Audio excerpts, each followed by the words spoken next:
Hello， 大家好，我是鹦鹉妈妈 Susan。今天我们要讨论，在出现感冒症状的时候，应该立刻采取什么方法来快速恢复。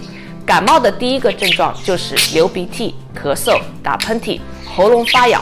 出现这些感冒症状时，可以采取的一个很好的治疗方法是补充黑接骨木浆果。感冒的这些症状实际上是炎症症状。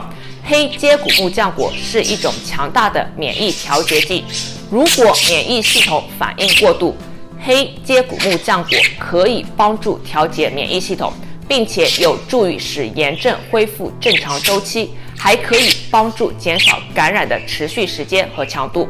如果你在感冒初期尽早服用黑接骨木浆果，那么就能够阻止炎症循环的发生。